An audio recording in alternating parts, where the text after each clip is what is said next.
L'Éternel aime les justes, protège les étrangers. Il soutient l'orphelin et la veuve, mais il renverse la voie des méchants. L'Éternel règne à toujours. Sion, ton Dieu subsiste d'âge en âge. Louez l'Éternel. Grand Dieu, nous te bénissons. Nous célébrons tes louanges, Éternel, nous t'exaltons.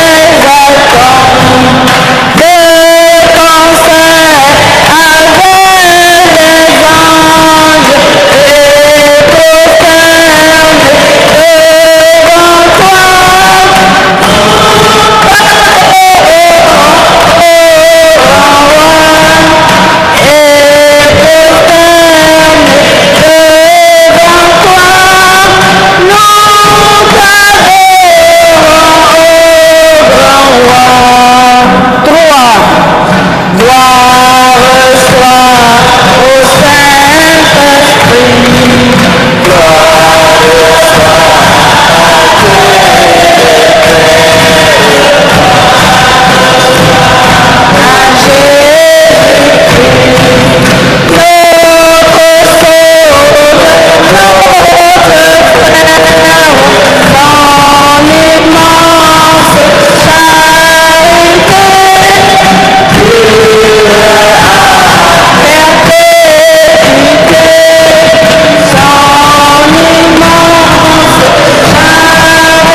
Rendons grâce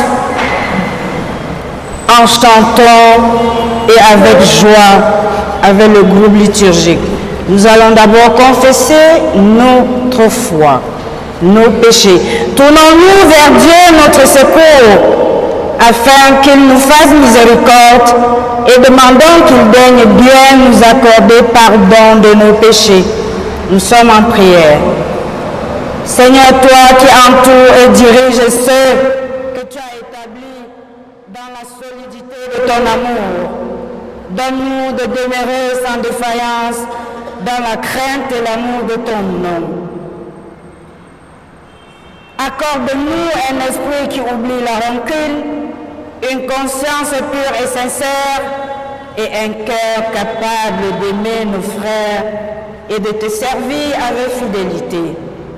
Traite-nous selon ta miséricorde et accorde-nous ton pardon, afin que les ruses mensongères et trompeuses de l'ennemi de nos âmes soient anéanties et que ta divine volonté règne à jamais dans nos cœurs. Exauce-nous, Seigneur, toi qui es béni au siècle des siècles. Amen. Amen. Amen.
Écoutons maintenant les paroles de grâce que nous adresse le Seigneur notre Dieu.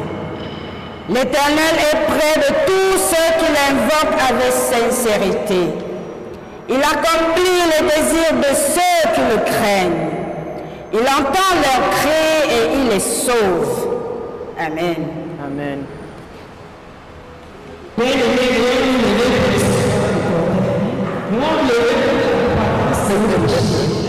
Oh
Nous qui voulons nous approcher de l'Éternel, écoutons avec respect ses commandements.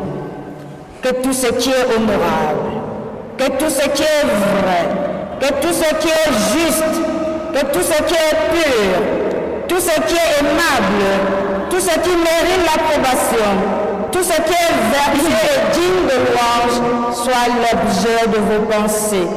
Ce que vous avez appris et reçu de moi, partagez-le et le Dieu de paix sera avec vous. Groupe liturgique.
Passons la parole à la CP pour les annonces et les communiqués de notre paroisse.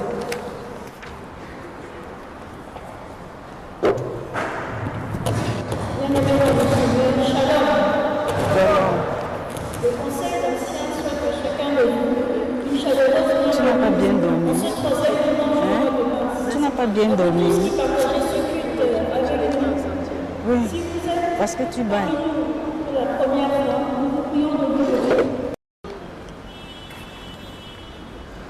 Il n'y a pas de nouveau, donc nous sommes entre nous. Le pasteur responsable de la paroisse nous donnera tout à l'heure tout parti des résolutions adoptées au 72e Synode général de notre Église, Église évangélique du Cameroun. Nous appellerons au culte de 10 heures les épouses des pasteurs de la région synodale du centre-sud et conclurai les activités de la célébration de la journée internationale de la femme. Toutes les articulations de culte seront exclusivement coordonnées et officielles. L'information paroissiale. Il fallait pas la mettre sur les annonces. Nous sommes rendus au 11e jour des activités du temps de la Passion sous le thème Semence et moisson. Le livret résumant l'ensemble des thèmes est disponible en instant limité et au coût de 1000 francs CFA. Nous vous encourageons vraiment à vous en procurer. Il n'est jamais trop tard pour venir vivre ces moments de transformation spirituelle, de prière et d'activité avec le Seigneur qui se déroulent du lundi au samedi de 17h30 à 19h30. L'enseignement proprement dit commence à 18h et au cours de ce soirée, nous apporterons notre collecte du vrai. Le venez bien sûr ressourcement de restauration, de visitation et de bénédiction amenez vos proches.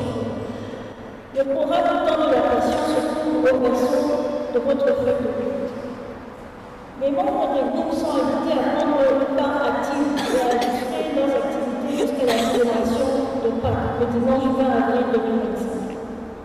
Le groupe théâtral a entamé les répétitions de lundi, mercredi et vendredi à 16h dans la salle Jérusalem. Édification spirituelle. La paroisse s'organise le samedi 22 mars 2025 de 10h à 13h dans la salle Jérusalem. Le premier séminaire de culte sous le thème « Nous ne sommes plus deux, mais un » sont attendus à ce séminaire pour les fiancés de tous les couples jeunes venant de l'expérience de mariage. Venez vous édifier et rallumer la flamme de votre vie. Tout ce que tu fais, c'est exhortation et Le bénédiction. lundi samedi de 6h à 6h30, nous avons la prière matinale dans la salle canal de la paroisse. Construction du presbytère. Le responsable de la paroisse, le pasteur de Ranchechou, remercie tous les fidèles qui apportent leur contribution à la construction du presbytère de la paroisse et aussi à ceux qui ont donné des engagements pour les travaux de sanctuaire. Carex 2025.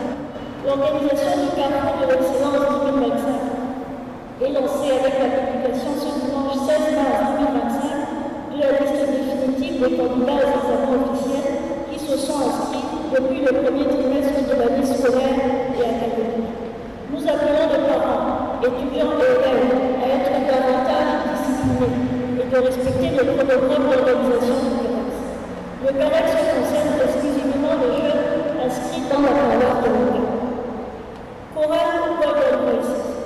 L'Assemblée générale de la chorale Golden Voices est annoncée pour le dimanche 23 mars 2025 à 13h précise dans la salle Jérusalem.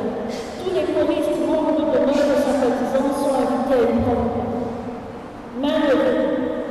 Suite au vote de la réunion de la paroissienne et de la batterie pendant la prière matinale du vendredi 7 mars, il est prévu une main levée au culte de ce jour pour soutenir nos paroissiens de Cuba. Pas de triste. Programme de obsèques de notre paroissienne, la matinale John Christine épouse Jackie. Soirée de recueillement de visite de la défunte 6 avril dernier. David Barr, lundi 17 et mercredi 19 mars 2025 à 19h. La soirée du mercredi 19 mars 2025 sera animée par la chorale Jérusalem. Jeudi 20 mars 2025. 13h30. Levée de corps à la mort de l'hôpital et de l'obstétrique de la République. 20h. On fait ça simultanément. 6 avril animé par UCJ. Peut-être on met un panier. Comme ça, on joue sur le temps. Programme des obsèques de notre paroissien de la village systématique. Jeudi 20 mars 2025, 15h. Levée de corps à la mort de l'hôpital de la CNPS à la Bourgogne. 20h. Culte de veillée avec corps à la paroisse de l'Open animé par le choral des Célestes de Bethesda. Samedi 22 mars 2025, illumination au village Marin. Pour tous ces décès portant le famille. Nous vous invitons à consulter le feuillet des cérémonies des différentes activités de la semaine et les horaires correspondants, mais aussi des papiers pour d'autres informations complémentaires. Les théâtres du temps sont attendus le samedi 22 mars à 6h30. Les membres de la chorale, Écho Céleste, Ebenezer, Jérusalem, Golden Voices, le mouvement UHCK et tous les groupes. Statistiques. Dimanche 9 mars 2025, nous étions 1726 adultes et enfants à avoir pris part aux différents cultes et nous avons apporté en offrande ordinaire la somme de 225 francs CFA, en offrande de construction la somme de 1 894 000 francs CFA, en offrande d'action de grâce la somme de 41 400 francs CFA. Ou bien j'annonce les offrandes, toi tu annonces la main levée parce qu'elle est plus complète. Chant. Ok. Parce que...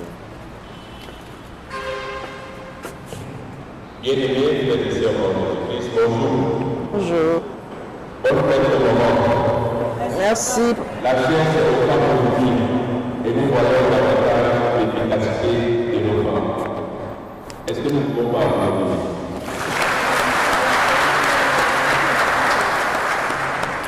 Et comme nous l'avons suivi, au plus de 10 heures, toutes les mamans passent dans toutes les ouvriers de notre religion vont faire vivre avec nous, toujours pour la clôture de la journée internationale des droits des femmes. Pour ceux qui viennent aux soirées, nous faisons pendant ce moment de la quarantaine, dans les enseignements, nous avons parlé de l'étude primitive. Et cette étude primitive est un hiver, n'est-ce pas, dans la paix, les chrétiens vivaient dans le soutien mutuel. Alors, on voudrait tout simplement vous inviter à prendre en considération cette levée qui aura lieu, afin que nos frères et sœurs, une sœur qui a fait de la maladie, volée, et un frère qui a perdu sa moto, volée, que nous puissions leur apporter du soutien dans l'église primitive, les chrétiens vivaient dans le soutien mutuel. Ça veut dire, en ce qui concerne ce séminaire, vous n'êtes plus un, vous n'êtes plus deux, vous êtes une seule chair en Christ. Que les couples viennent, que les futurs maris viennent pour écouter ce qui sera dit pour un couple selon le Seigneur. Je m'en vais rapidement. Contrairement à ce qui a été dit aux annonces, nous allons commencer par la déclaration du 70e synode. Et dans le projet, nous allons lire la bénédiction. Et autre dimanche, nous lirons les recommandations.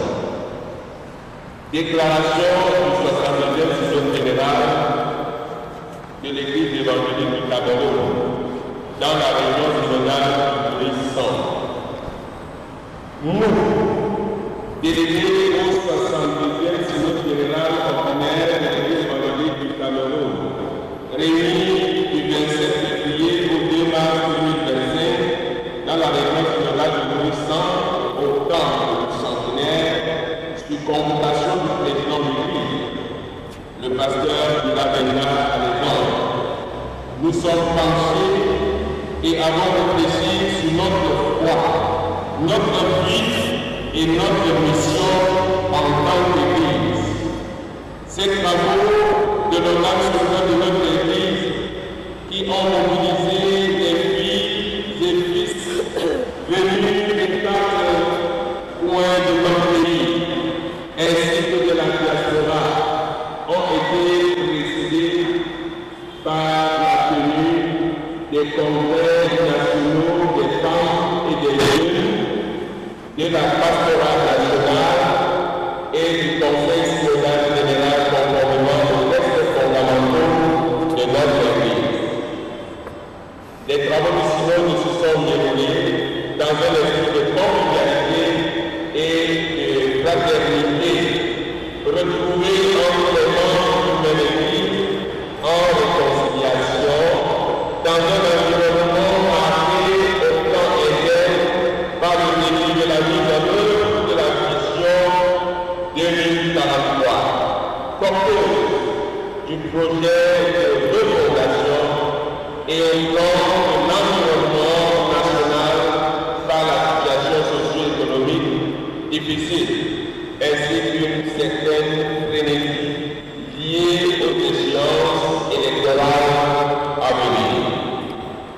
Les travaux ont parti du motif de la vision de l'Église, à savoir pour une Église unie dans sa diversité pour le développement de tout l'homme, ont été placés sous le thème de la démocratie missionnaire, un appel à la multiplication des disciples inspirés de Actes, chapitre 1, verset 8, et Matthieu, verset 8, 19 à 20. C'est avec une attention soutenue que les délégués ont suivi les différents rapports sur la marche de l'Église au cours de l'année 2024.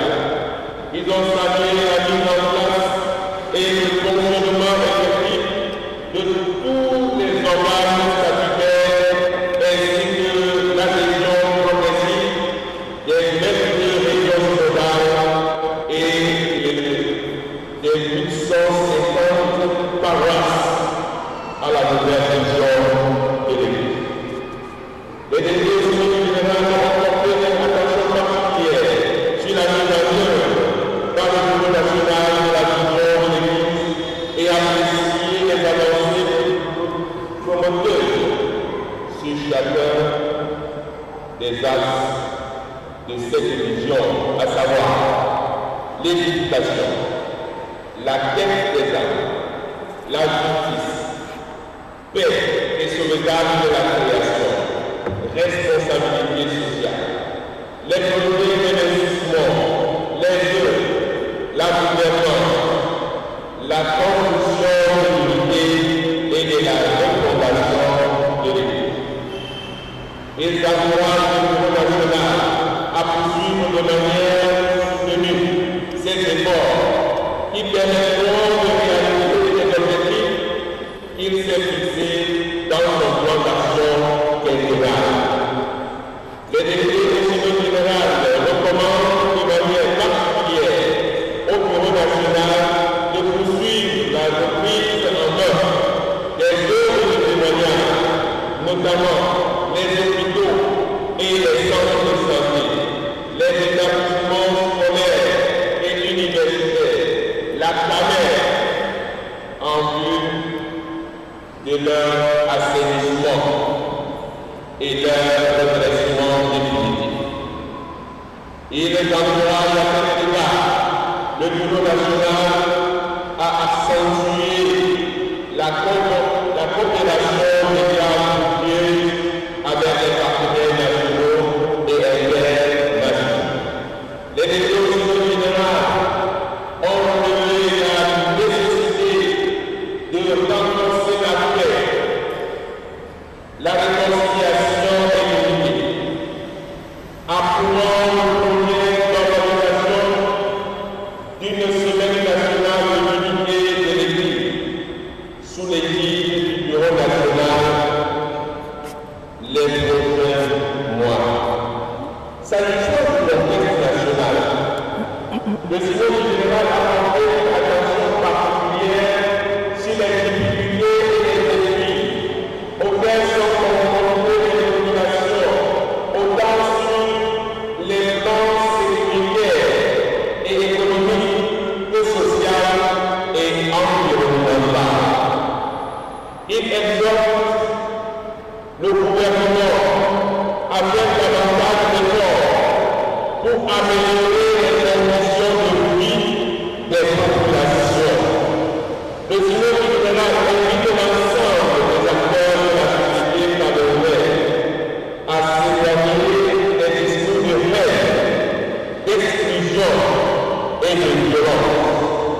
Il invite les fidèles de l'Église de l'Orient du Cameroun et partant l'ensemble des populations camerounaises à prendre en main leur destin en exprimant le moment venu leur choix par le vote. À cet égard, il encourage les uns et les autres à s'inscrire massivement sur les listes et les locales. Il exhorte les pouvoirs et les acteurs du processus électoral à offrir la plus grande transparence et l'égalité des chances aux différents candidats.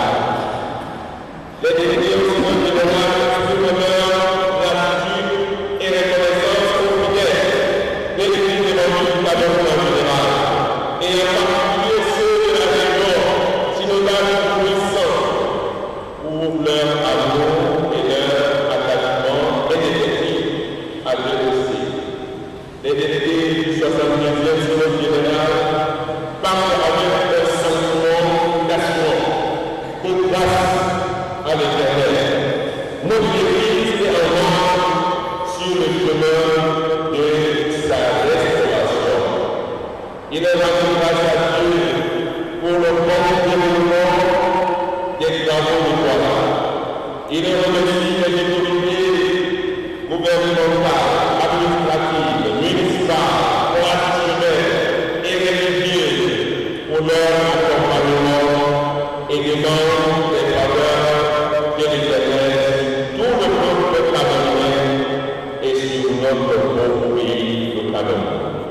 fait à Douala le 2 mars 2025.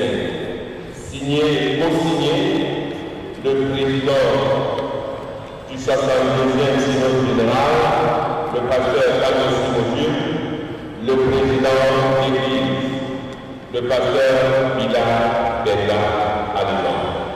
Je vous remercie pour votre aimable attention. Vous n'applaudissez pas. C'est ce que je voulais demander. Je voulais demander qu'on n'applaudisse pas. C'est Bethléem.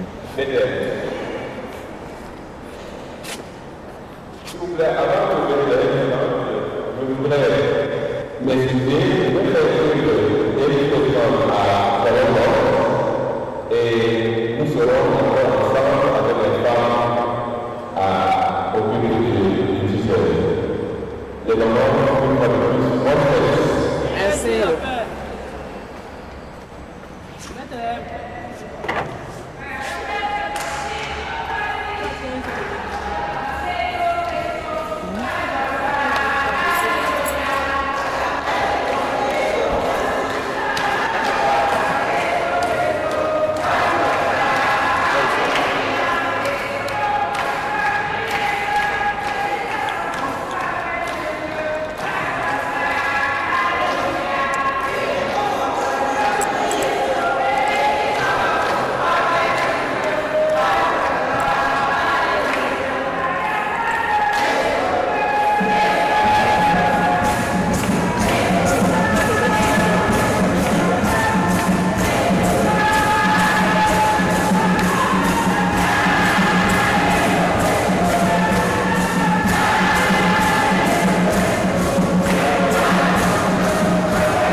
Père éternel, nous te disons infiniment merci.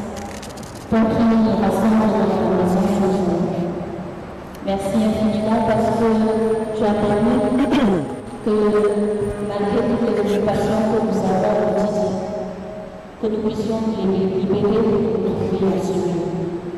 Nous voulons te supplier, Seigneur, de disposer nos cœurs à recevoir de toi, afin que ce temps de méditation soit une révélation, soit un moment d'arrêt, soit un moment de repentance, soit un moment où nous renouvelons notre intimité avec toi.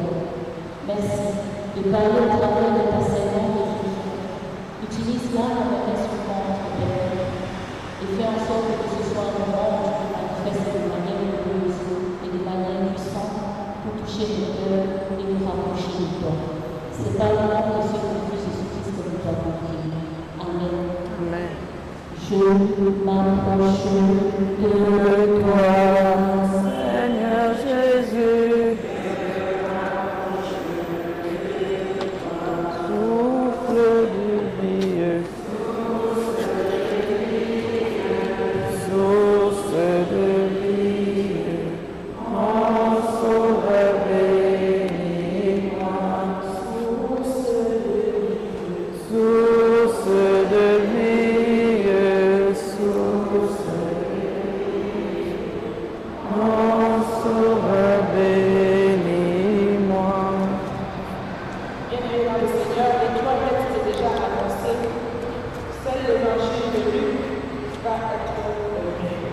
Les 2 premiers furent livrés à la maison pour votre édification personnelle. Luc chapitre 9, des versets 28b au verset 36. Je vous en donne la lecture dans la version 8 secondes. Là, il est écrit: Jésus prit avec lui Pierre, Jean et Jacques, et il monta sur la montagne pour prier. Pendant qu'il priait, l'aspect de son visage changea et son vêtement devint d'une éclatante blancheur. Et voici, 2 hommes s'entretenaient avec lui. C'étaient Moïse et Élie, qui, apparaissant dans la gloire, parlaient de son départ qu'il allait accomplir à Jérusalem. Pierre et ses compagnons étaient appesantis par le sommeil. Mais, s'étant tenus éveillés, ils virent la gloire se séparer de Jésus. Pierre lui dit: Maître, il est bon que nous soyons ici. Dressez-moi pattes, une pour toi, une pour Moïse et une pour Élie. Il ne savait ce qu'il disait. Comme il parlait ainsi, une nuée vint le couvrir, et les disciples furent saisis de frayeur en les voyant entrer dans la nuit. Et de la nuit sortit une voix qui dit: Celui-ci est mon fils aimé, écoutez-le. Quand la voix se fit entendre, Jésus se trouva seul. Les disciples gardèrent le silence et ils ne racontèrent à personne en ce temps-là rien de ce qu'ils avaient vu. Amen. Amen. Ebenezer, Elon David. Ebenezer, Elon David. Tu ne peux pas chanter. Ok.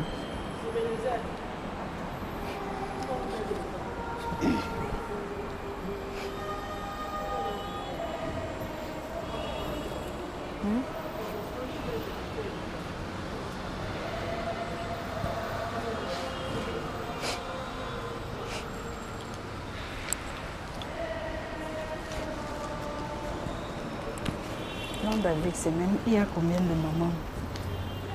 Allons David, il y a même souvent combien de mamans?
Merci les mamans.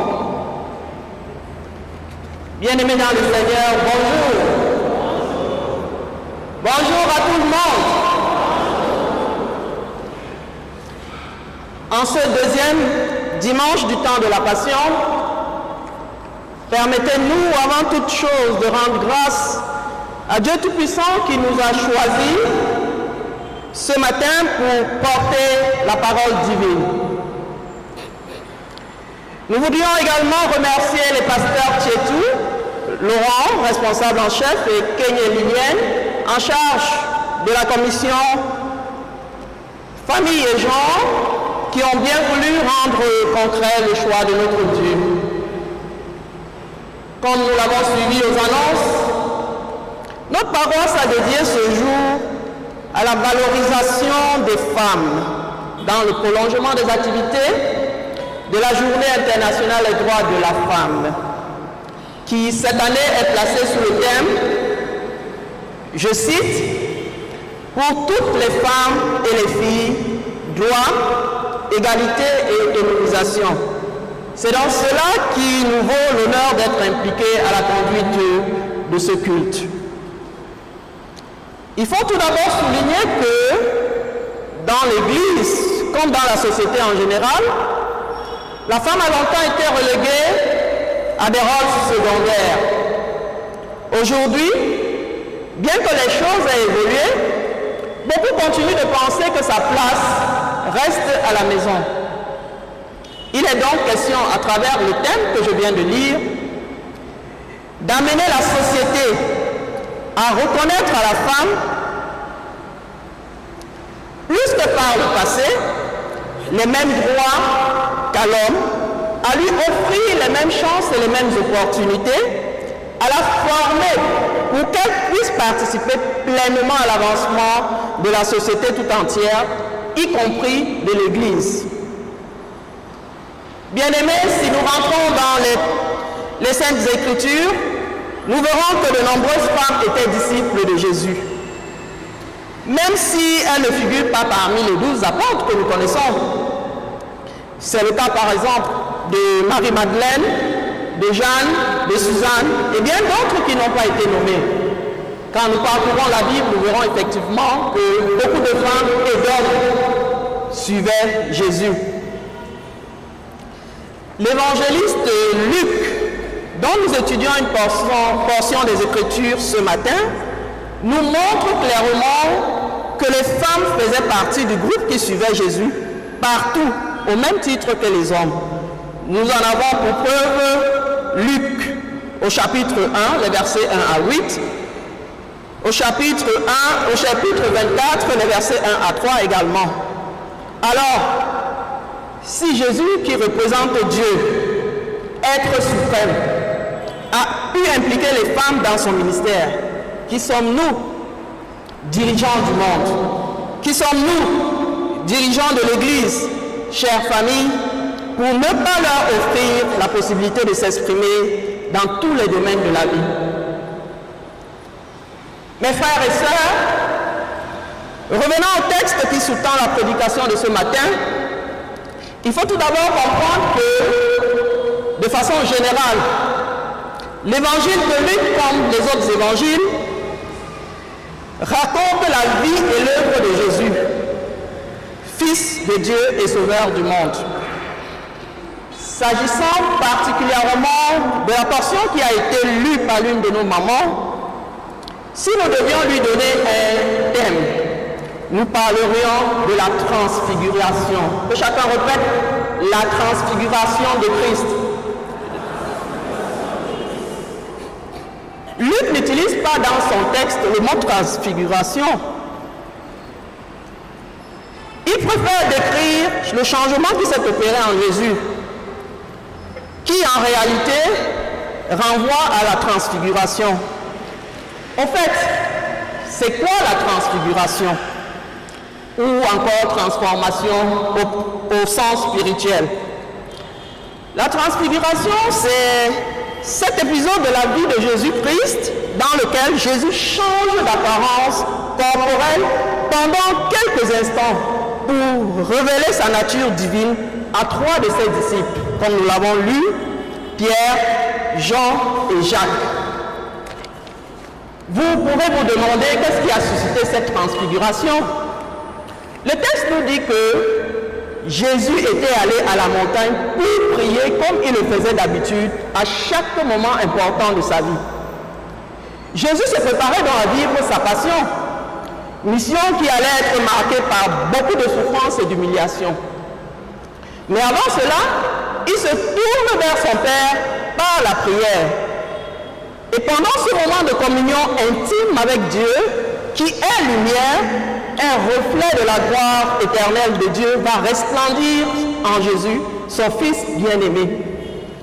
Luc nous dit que pendant qu'il priait, son visage apparut tout autre et ses vêtements devinrent d'une blancheur éclatante. Nous comprenons donc que la transfiguration spirituelle est cette lumière qui vient de l'intérieur et qui change notre vie à tout jamais. Ici, dans notre texte, elle a été suscitée par la prière.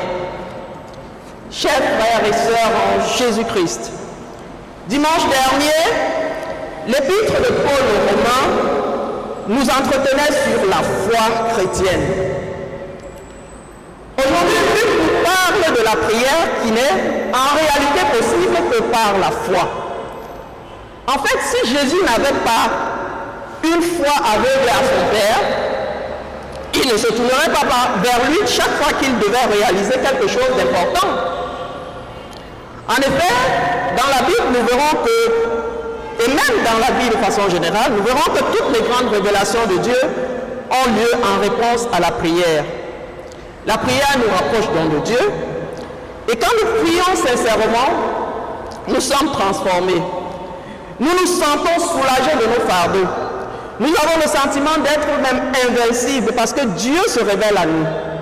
La prière de Jésus est celle de tout homme et de toute femme, transforme le visage d'un rayonnement intérieur.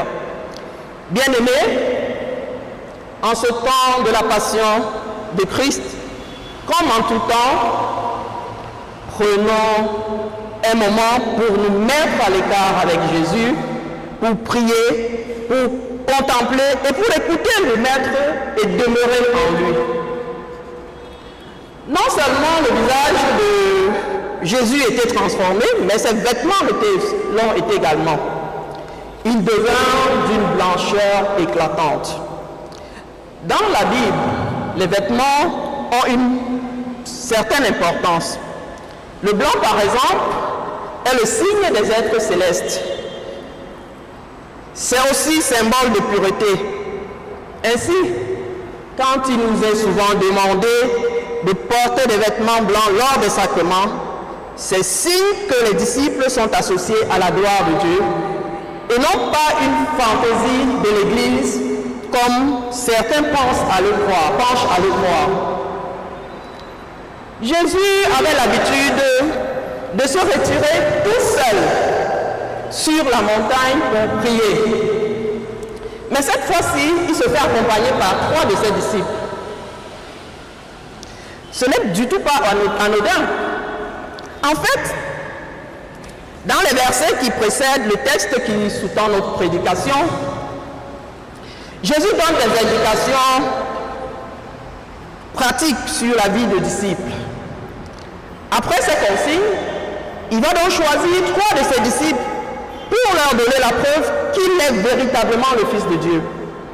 Il leur donne une bonne raison de demeurer ferme dans la mission qu'il leur a confiée, car ils ont toujours le soutien de Dieu lui-même. Dieu a voulu donc que ces 3 disciples soient témoins de sa manifestation à travers son Fils pour confirmer la nature divine de Jésus-Christ. C'est là aussi, je peux le dire, une preuve de l'humilité, car rien n'obligeait Jésus, en tant que maître de l'humanité, à donner des preuves de sa grandeur. Alors qu'il est donc sur la montagne, Jésus s'entretient avec deux grandes figures de l'Ancien Testament. Nous avons entendu parler de Moïse, qui symbolise la loi. Nous avons également entendu parler d'Élie, qui symbolise les prophètes. Le texte de Luc nous révèle que Jésus et les 2 hommes vont discuter de sa gloire qui devait passer par sa mort, ce qui lui permettrait d'accomplir ainsi l'annonce qui a été faite par la loi et les prophètes dans l'Ancien Testament. Nous revenons donc dans l'Ancien Testament pour savoir, pour comprendre que ce qui avait été dit dans l'Ancien Testament va se révéler dans le Nouveau, avec Jésus-Christ. Lorsque Pierre va donc reconnaître Élie et Moïse, il va s'exclamer et il va souhaiter prolonger le moment. Maître, il est heureux que nous soyons ici. Dressons 3 tentes. Pierre avait raison de vouloir continuer à voir Moïse et Élie parce qu'il se sentait vraiment honoré de faire la rencontre de ces 2 hommes qui ont œuvré pour la libération du peuple. Chacun de nous ici présent, quand il voit quelqu'un de célèbre ou bien quelqu'un qui a marqué l'histoire, voudrait bien s'approcher de cette personne, bien entendu. Les 2 manifestations de la gloire de Dieu que nous venons de décrire ont pour but de transformer le cœur des disciples de Jésus, ceux d'hier et bien entendu ceux d'aujourd'hui que nous sommes. En fait, à certains moments de notre vie, il peut arriver que Dieu se révèle à nous. Il peut arriver que nous vivions un grand miracle de Dieu et toute notre vie après, ce sont ces instants qui vont venir renforcer notre foi. Ce sont ces instants qui vont nous donner la substance nécessaire pour nous accrocher à Dieu, quelles que soient les épreuves que nous allons traverser. Donc lorsque Dieu apparaît sous la forme de la nuée, il parle aux disciples. Celui-ci est mon fils. Élu, écoutez-le. Dans certaines versions de la Bible, on parle de mon fils bien-aimé, qui nous rappelle les paroles divines qui ont été prononcées lors du baptême de Jésus. Pour une fois de plus, Dieu donne la preuve que Jésus-Christ est son fils. En parlant de son fils, donc, comme l'élu, Dieu nous montre que Jésus est un être choisi par lui pour un but spécial. Il est le Messie qui a été envoyé par le Père pour sauver tous les hommes. Quand Dieu dit, écoutez-le, cette exhortation, elle est pleine de signification. Notre Dieu est un Dieu qui nous parle. Et si nous en doutions encore, c'est un Dieu vivant. Après la scène de la double vision de la gloire de Dieu, les disciples vont se retrouver seuls avec Jésus. Leur devoir sera de l'écouter avec une confiance plus absolue que jamais. Dieu nous interpelle donc en nous demandant d'écouter son Fils qui a un message pour chacun de nous. Cet ordre, c'est aussi l'assurance que Jésus leur suffira en toutes choses, sans qu'ils aient besoin à la venue de vision comme celle qu'ils venaient d'avoir. C'est-à-dire que Jésus, désormais, nous n'avons pas besoin de vision, nous n'avons pas besoin de miracles en image pour comprendre que Jésus est désormais avec nous en toutes circonstances. La scène donc qui est décrite dans ces 8 versets avec le but d'affermir la foi des disciples. La venue proche, comme nous l'avons dit, augurait des jours difficiles et Jésus allait entrer dans une étape douloureuse de sa vie qui allait susciter en ses disciples des sentiments divers. Et pour les rassurer, il les amène d'abord à contempler sa gloire. Et après, il confirme sa mission à travers l'apparition de 2 figures marquantes de l'histoire de la vie chrétienne. Et à la fin, son Père va s'adresser aux disciples, des paroles sur lesquelles désormais s'appuiera leur foi. L'histoire ne s'arrête pas là, bien-aimés. Jésus, qui est resté seul avec ses disciples, va leur demander de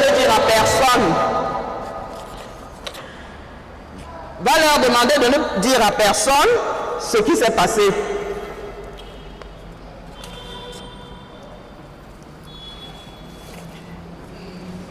Pardon.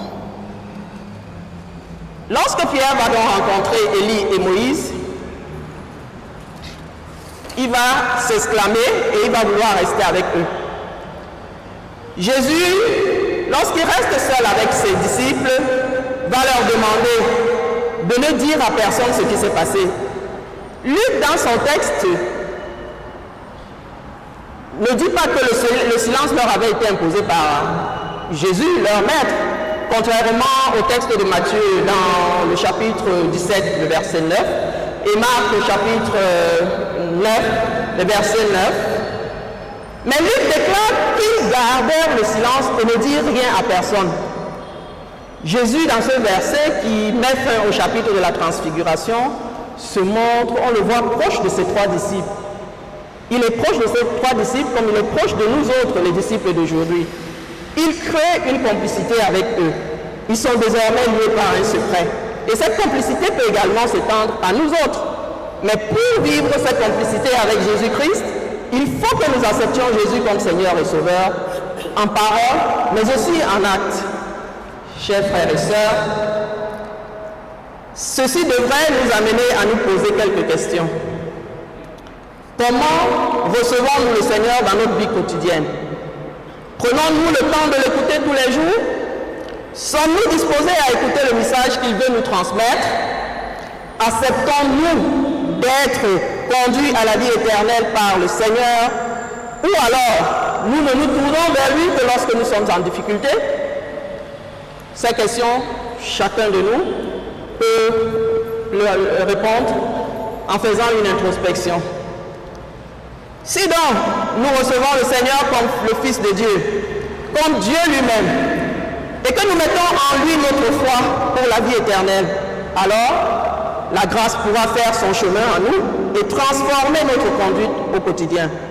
Nous serons donc transformés, transfigurés. À nous aussi aujourd'hui, chers frères et sœurs, Dieu dit, celui-ci est mon Fils bien-aimé, écoutez-le. Écoutons-le, bien-aimé, lui qui est le chemin, la vérité et la vie, afin que nous expérimentions notre transfiguration.